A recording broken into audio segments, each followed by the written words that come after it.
Good morning, everyone. My name is Frank Corsaro, and I serve on your Board of Trustees. Now that summer is back after a brief respite, I want to thank you all for joining us for today's service. Whether you are new to our church, a long-term member, or a member of another UU congregation passing through, or watching online, we welcome you. Our church has a long and storied history here in the Richmond area. We'll welcome the stranger, dared to ask bold questions, and tried to bend the arc of justice to this earth. In the times we did not succeed, we have regrouped and tried again. We hope you find here something that touches your mind and your heart. Wherever you may arrive in your faith journey, know that you are welcome here today. Thank you for worshiping with us today.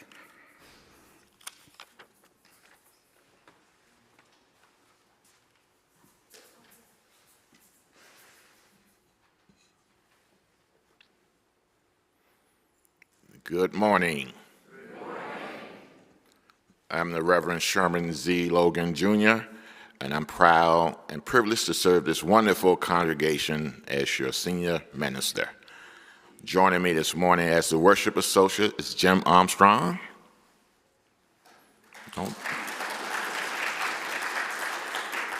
And providing the ministry of music this morning is Jamie Kirkpatrick.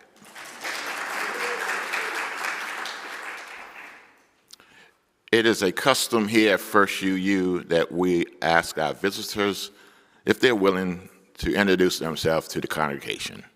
So if we have any visitors here this morning who's visiting for the first, second, if you've been here more than 100 times, talk to me after service. We may want to get you signed up as a member. If you're comfortable, raise your hand, and Jamie, the minister, will come to you, and we ask you to stand and tell us who you are and where you're from. Are there any visitors this morning?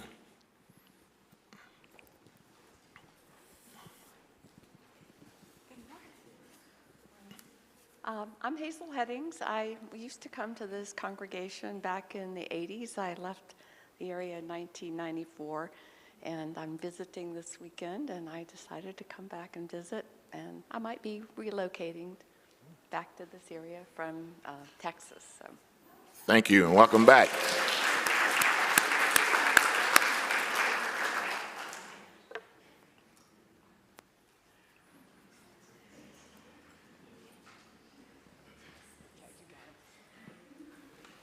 Hello, my name is Brian. I'm from Suffolk, Virginia.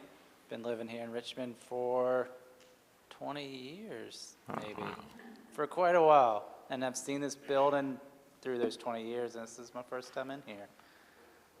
Thanks for having me. Yeah. Welcome.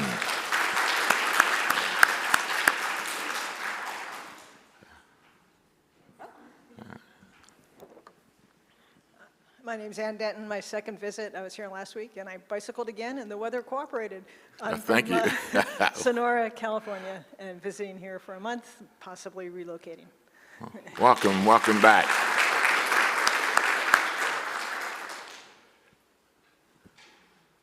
Okay, Jamie. Remind me to add into the budget for next year a pair of sneakers for you. Thank you all for joining us this morning for our worship service, and we're so glad that you're here.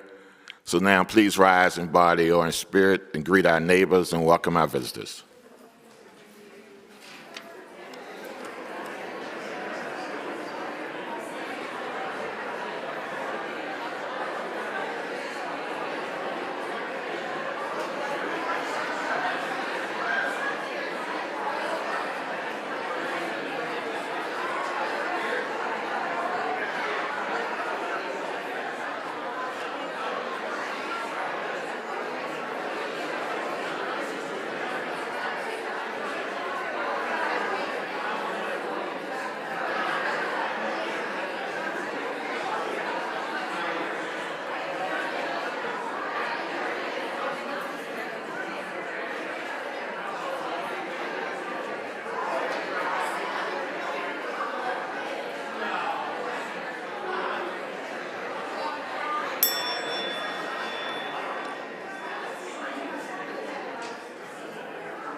we got it.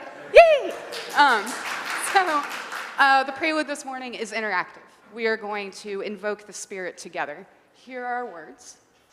Gathered here in the mystery of the hour, gathered here in one strong body, gathered here in the struggle and the power, Spirit, draw near. Here's how we're going to do this. I want you to start with chest, chest. Go ahead and do it. Chest. There you go. All right. Now you're going to copy me. Gathered here in the mystery of the hour. Gathered here in the mystery of the hour. That's too hard. Gathered. I can't believe this. Gathered here in the mystery of the hour. Gathered here in one strong body, gathered here in the struggle and the power, Spirit, draw near. Now, if you can do it, I want you to try not to look at the words and let them peek into your chest a little bit. We're going to do this 2 or 3 more times so you get used to it. Ready, go. Gathered here in the mystery of the hour. Gathered here in one strong body, gathered here in the struggle and the power, Spirit, draw near. Gathered here in the mystery of the hour, gathered here in one strong body, gathered here in the struggle and the power, Spirit, draw near. Now keep that clapping. We're going to make this around. Hold on. Dividing the room in half. Keep going. Chest, clap, chest, clap. This side, go. Gathered here in the mystery of the hour. Gathered here in the mystery of the hour. Gathered here in one strong body.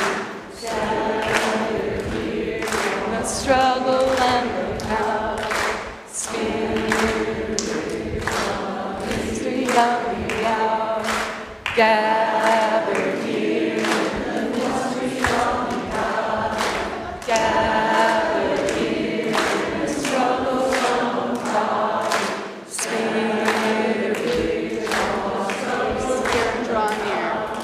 Spirit, draw near. Spirit, draw near. Spirit, draw near. Now let your hands relax. Spirit, draw near. Good job.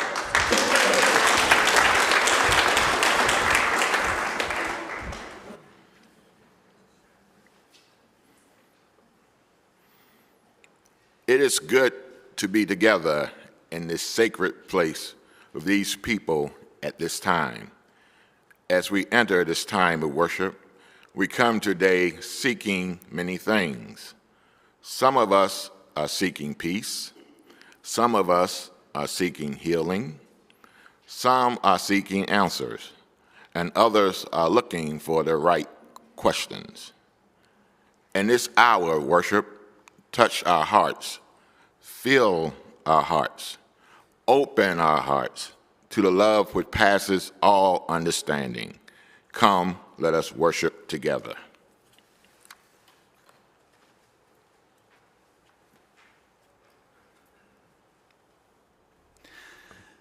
We light the chalice this morning with words from the Reverend Dr. Elizabeth M. Strong. Reverently, I offer this symbol of our hope and high intent. Reverently, I bequeath this flame to you. This is the light that is lit for everyone who comes into the world. Bear this light to others one by one. Let the flame go from life to life till all is lit with its warmth. Tell that the light means wisdom. Tell that the light means kindness. Tell that the light means understanding. Tell that the light means tolerance. Tell that the light means sacrifice. Tell that the light is a vision of a fairer world. Tell that this is the light that is lit for everyone who comes into this world.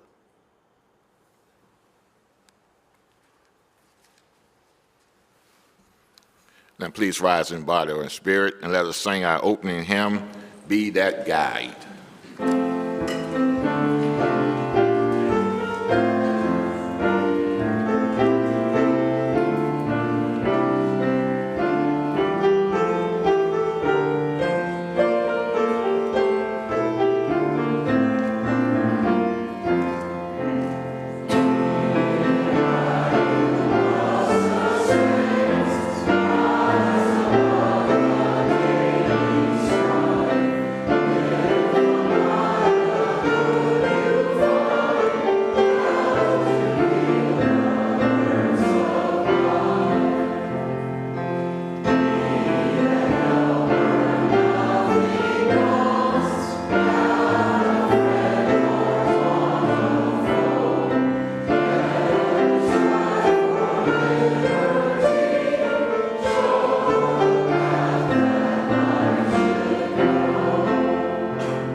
The reading this morning is from Reverend Robin Tanner.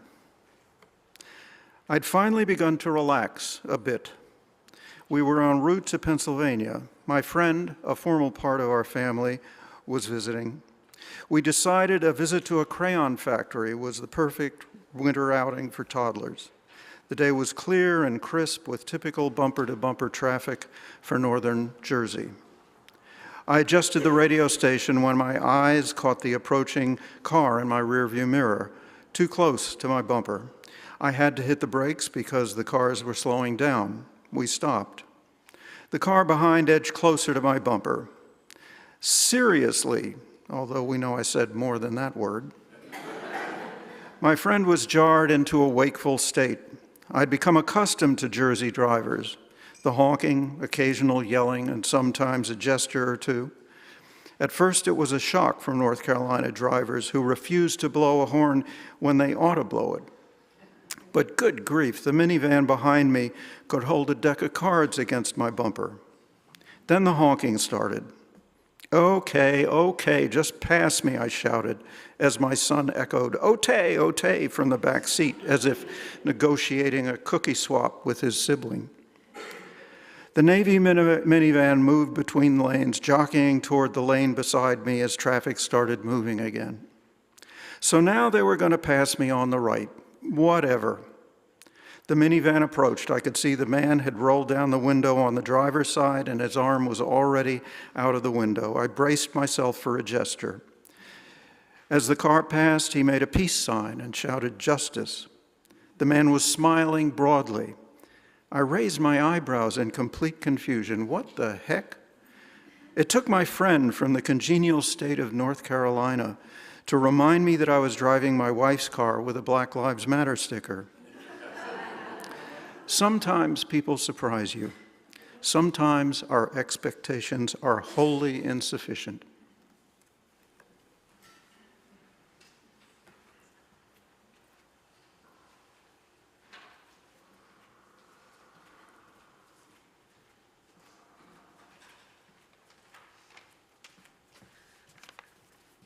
Good morning.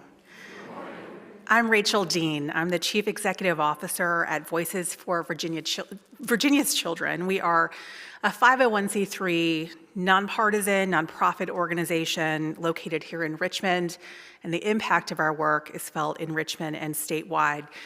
I'm a frequent visitor of the UU along with my family. My 2 children are somewhere in the building with Flame, enjoying those activities. And as a parent, I spend a lot of time thinking about the world I want to build for my children. I want my children to grow up seeking love and mercy and hope and justice. And at Voices for Virginia's Children, we believe that all young people deserve the opportunity to thrive. Yet we know our young people are facing mental health crises, economic insecurity, under-resourced schools, a broken child welfare system, and so much more. And when I talk to young people, they tell me that sometimes they feel they have no avenue to create change in their lives and in their communities. And so our job at Voices for Virginia's Children is to trust young people as the best experts in their own lives and provide them with the tools they need to advocate for themselves. At Voices, we use data, research, and deep conversation to knock down the barriers between young people and opportunity. So our community is made up of young people ages 0 to 24 and their families throughout Virginia. And we convene those young people and the folks who are working to serve them in our schools and in our other child-serving systems and turn the stories of children and families into creative policy solutions that we share with lawmakers to enact change. We lead free trainings on topics like storytelling for advocacy. We manage the Kids Count Data Center for the state of Virginia, where we provide free data on child well-being and the best practices in youth development to inform policy change. Our signature youth advocacy program, Virginia's Youth in Action, is about to launch its 2nd cohort next month. So over a 9-month school term period, our youth cohort members will learn the basics of self-advocacy, storytelling, and community engagement, and they will have mentorship opportunities for personal narrative building, and professional networking. Our work statewide results in successful outcomes for families and youth, like thousands more preschool students having access to high-quality and affordable pre-K, youth with mental health challenges having better access to care, thousands of children in foster care having a better chance to transition to a successful adulthood. And we really believe that when we equip youth and their families with the tools they need for advocacy, we make it possible for all Virginians to thrive. So I thank you for your warmth and your welcome and your generosity today.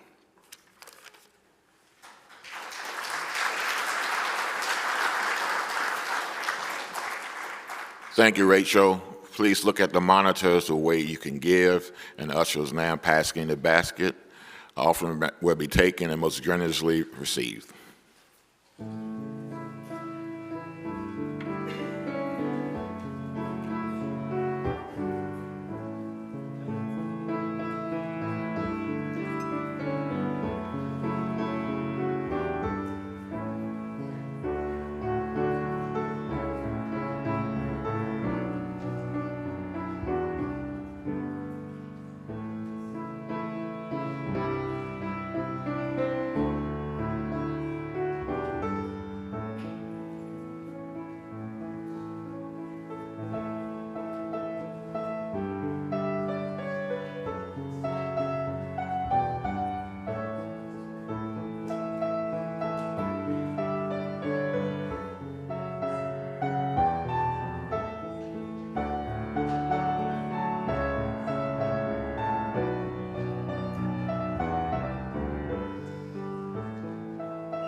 As we prepare for this moment of meditation, prayer, reflective thoughts, please sit comfortably in your seats.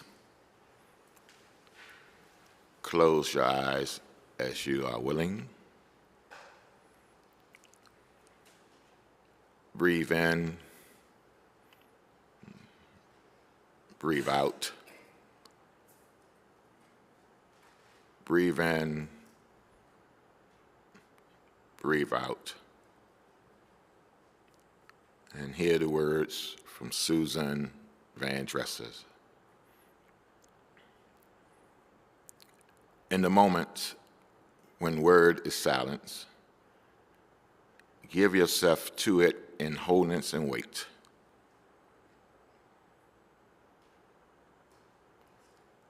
Let the knowing of this primal sound carry you into the circle where sound itself, where silence itself becomes new, and the new a song you sing from your bones.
Spirit of life and love, God of our own understanding, we come this morning with grateful hearts as we acknowledge your most intimate presence by many different means, by prayer, by meditation, by reflective thoughts, or just a moment of silence. For each of us, we speak the deepest prayers of our hearts in different ways, knowing that what it means for them to be answered will look and feel different for each of us. So whichever method we choose to acknowledge what is divine to us, this morning we come to thank you. We know that all life is a gift, and we give thanks for our lives. We give thanks for this place, this community, and we give thanks for truly understanding each of us, and you can meet us at the place of our deepest needs. We left the needs of our hearts to you and took time to breathe, reflecting on how each life-giving breath is a powerful sign of your life-giving purpose inherent in each one of us and all people. So we thank you for this purpose and providing everything needed to see it to fulfillment. In this moment of prayer, we pray for those things for which we struggle, for conflicts we feel within ourselves and between us and those we love, for this troubled world we live. So we ask that you shine your light through our times of darkness and bring us hope and encouragement as we face the many challenges of life. Open our hearts for the journey, our eyes for the light, and our spirits for the peace which you will bring. And the grace that we experience in this sacred place and the beloved community be multiplied and overflowing. Bless each one of us here today, refresh our spirit, and transform our whole being until we reflect your love and compassion through and through. May this be so. Amen. Ashe.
We are living in unconventional times.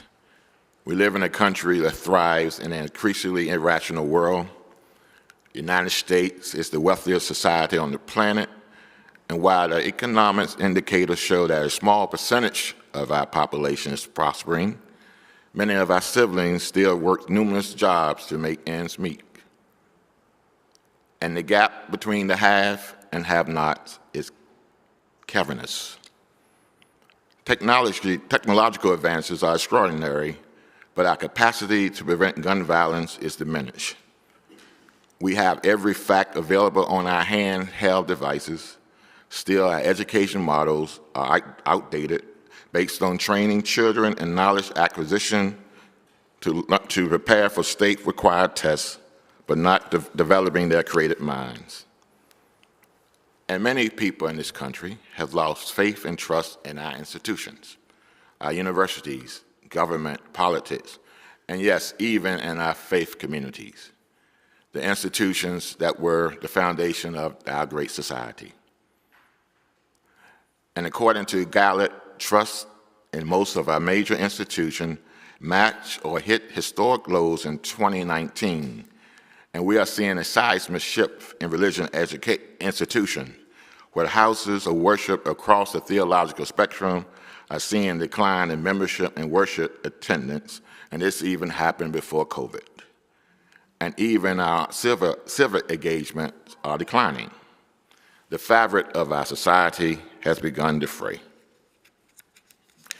Now, some of these institutions have made the catastrophic mistakes in the not-too-distant past, which accounts for most of the loss of trust.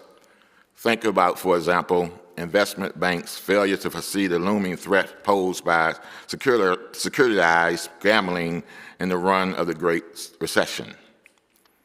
Think about how many young men and women of color who lost their lives at the hands of police officers.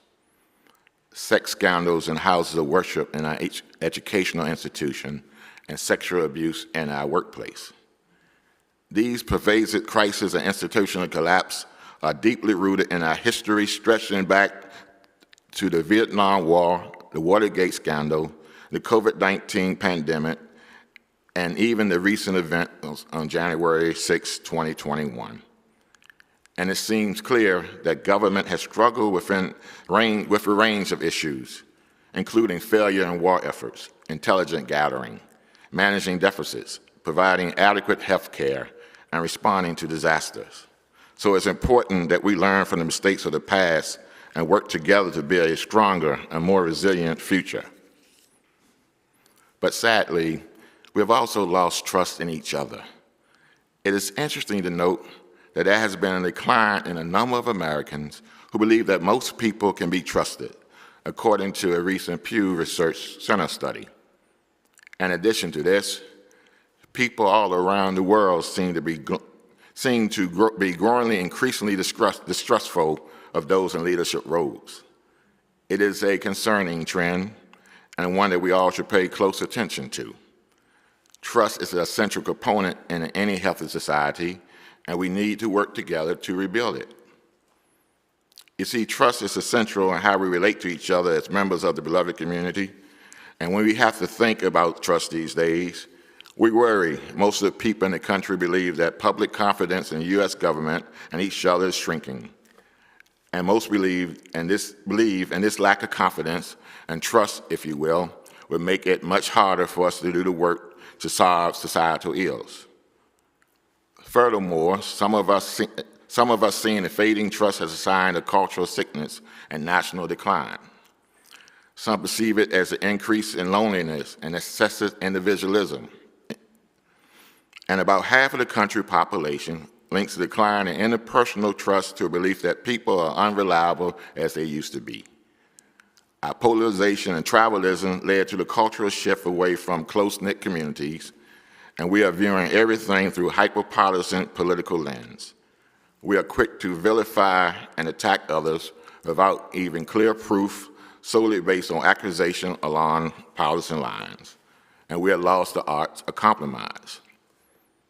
We also need empathy, but our attempts to understand each other are at a disturbingly low levels. on all these things make healing and reconciliation in our beloved community difficult at best. Now, I can't say for certain, but it seems like there's a growing sense of isolation and disconnection among people these days. With so much in our lives happening online and through streams, it's easy to feel that we are living in our own bubbles. And that's not good for anyone, because we need human connection and community to thrive. We have a combination where citizens spend hours yelling at strangers on the internet, but don't know the names of their neighbors to invite them over to their homes for dinner. And beloved, that is a sad state of affairs. And it isn't just the government and institution that failed us. We have failed to instill and reinforce faith in each other through the bedrock civil society institutions, our houses of faith, families, and local communities. And friends, we have a trust deficit in our country. But fortunately, there are things that we can do to combat this, like making an effort to reach out to others, volunteering in our communities, and participating in group activities. Small steps like these can go a long way to creating a more connected, more cohesive society. But we are living in unconventional times, in a world marked by rapid shift and unexpected challenges. We are called to seek wisdom that transcend the ordinary, that defy convention, and that illuminate our past in these extraordinary moments. And in these unconventional times, we are called to re-examine our values and priorities. Conventional measures of success may no longer hold the same meaning. So we take a path that aligns with our deepest conviction and aspiration, even if it diverges from the well-trodden road.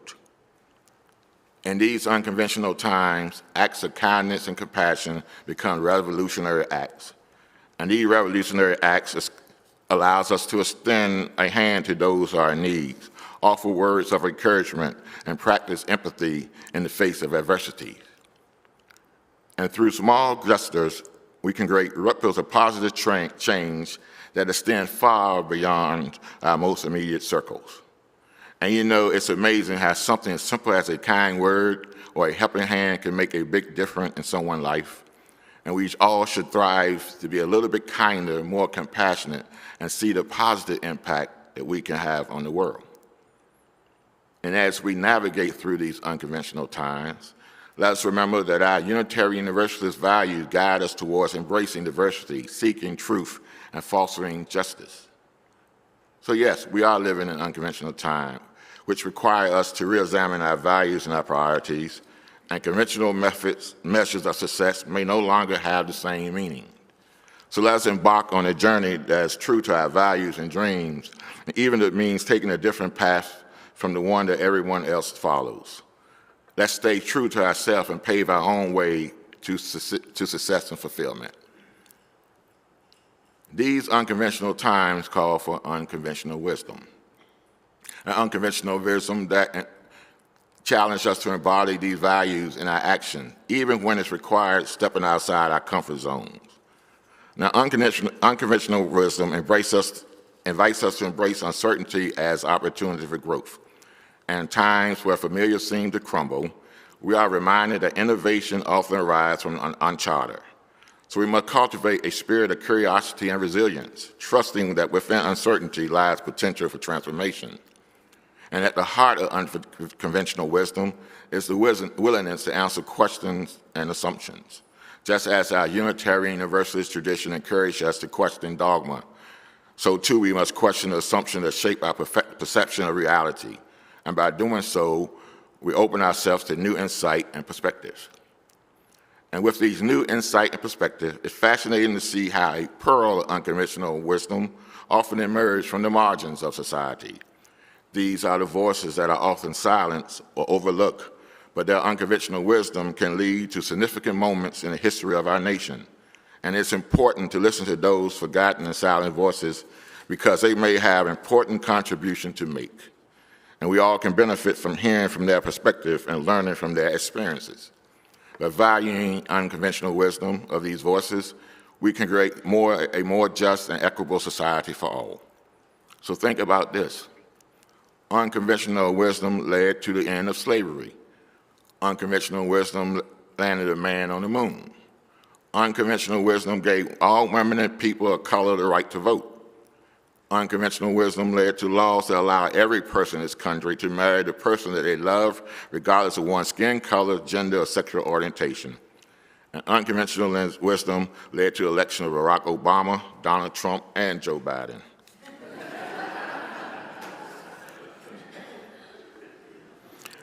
So unconventional wisdom teaches us the power of vulnerability and authenticity. In a world that often prides perfection, we find strength in acknowledging our imperfection and embracing our true selves. By doing so, we create a space for genuine connection and meaningful relationship. And while conventional wisdom may emphasize competition, unconventional wisdom celebrates collaboration. And as we face the complex challenges, we must recognize that our collective efforts are greater than the sum of their parts. And together we can co-create solutions that honor the interconnectedness of all being. And as we pursue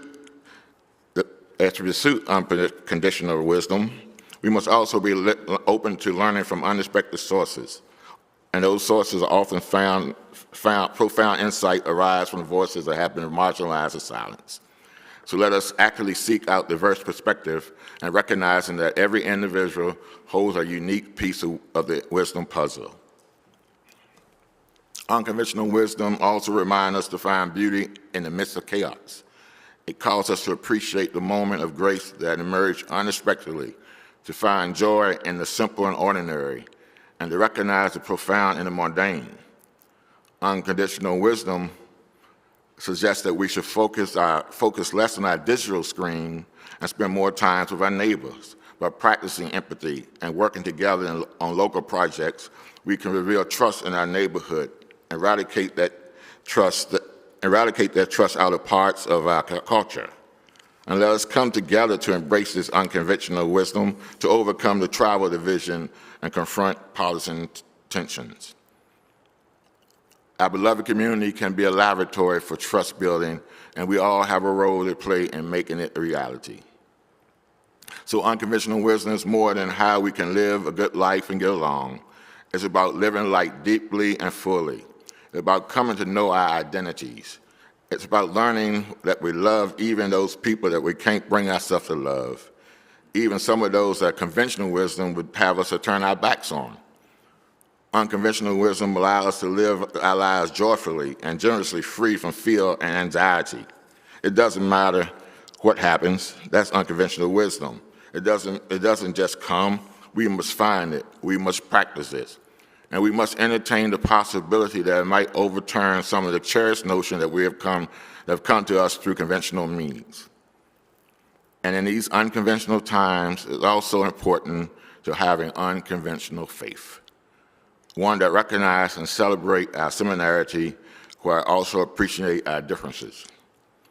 And we must also respect the inherent worth and dignity of all persons, no matter who they are and where they come from. And our unconventional Unitarian Universalist faith calls us to work together to create a better world for all. And as members of this community, we strive to make positive change in the world through our action and belief, whether it is fighting for social justice, standing up for marginalized communities, or advocating for environmental sustainability. We are committed to making our world a better place. And by working together and supporting one another, we can create a more just and equitable society for all. So as we explore the depths of our spirituality and seek out unconventional wisdom, we must always keep in mind the interconnectedness of all beings. It's important that we strive to embody the wisdom in our everyday lives and view each encounter as an opportunity for growth and understanding. And embracing the vastness of unconventional wisdom has the power to transform us with profound grace. So let us carry a spirit of openness and curiosity with us as we embark on the journey, allowing unconventional wisdom to guide us through these uncharted waters of unconventional times. May this be so.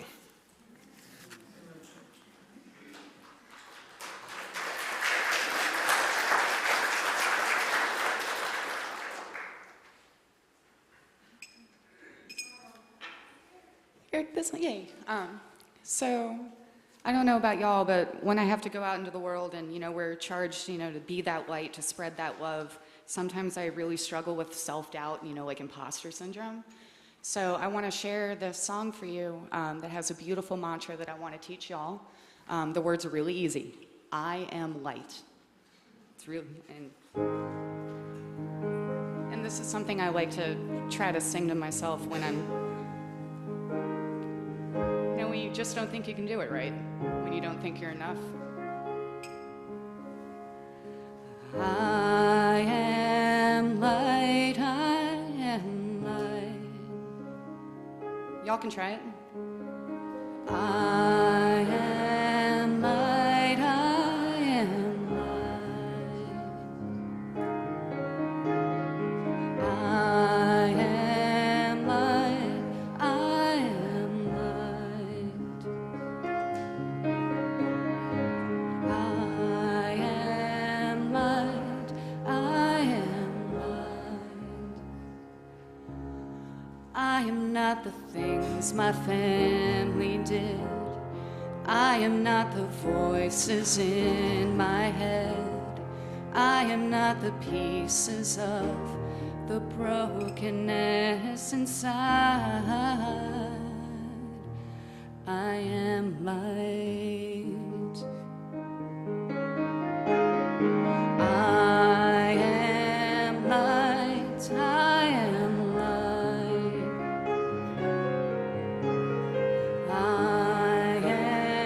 light. I am light. I am light. I am light. I am light. I am light. I am light. I am not mistakes that I have made, or any of the things that cause me pain. I am not the pieces of the dream I left behind. I am light. I am light. I am light. I am light. I am light. I am not the color of my eyes. I am not the skin on the outside. I am not my age. I am not my race. My soul inside is all light. I am light. I am light. I am light. I am light. I am divinity defined. I am the God on the inside. I am a star, a piece of it all. Yes, I am light. I am light. I am light. I am light. I am light. I am light. Ooh, I am light. I am light. I am light. I am light.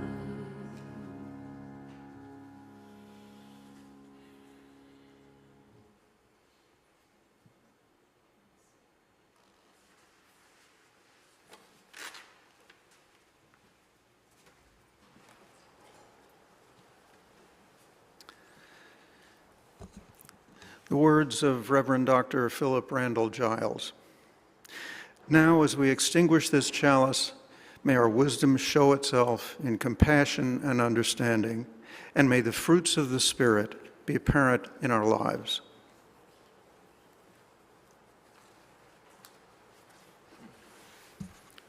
And please rise in body and spirit for our benediction. Share your glorious light within the world. Within each of our hearts, there is a most glorious light. Go forth and let it spark. Help you understand what troubles both you and others. Go forth and let its light of reason be a guide in your decision.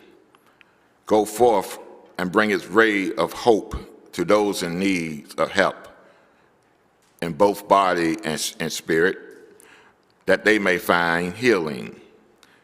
Go forth and fan the flame of passion to help heal our world.